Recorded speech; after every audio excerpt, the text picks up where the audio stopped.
sāku mācīties Rīgā, man nelikās, ka es atgriezīšos Preiļos.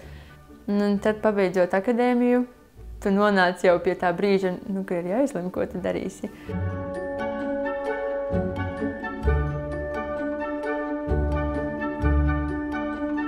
Mazā reģionā vai mazā pilsētiņā tev nevajag mēģināt cīnīties, lai tevi pamanītu. Es šeit vienkārši darbojos, baudot to, ko es daru, nesatraucoties. Tad, kad es darbojos ar keramiku, ir tāds miers. Ja kādu mēnesi nebūs cilvēki vai pasūtījumi, tie izdevumi nav lieli.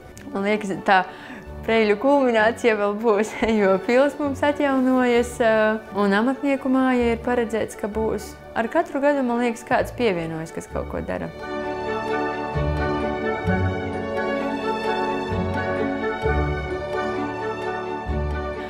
No porcelāna es pārsvarā taisu smalkākas lietiņas, bet no māla man patīk taisīt lielas māla bļodas vai lielas vāzes. Manuprāt, mūsdienās uzsākt darboties arī mazā pilsētiņā vai kaut vai laukos, tas nav nekas traks, jo mums ir internets.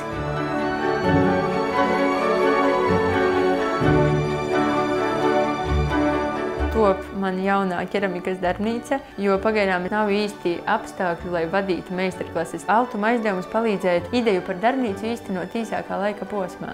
Tas, kā attīstīsies tā lieta, ko tu dari, ir atkarīga tikai no tevis paša. Ka nebūs neviens, kurš no malas tavā vietā saplānos. Tas ir izaicinoši.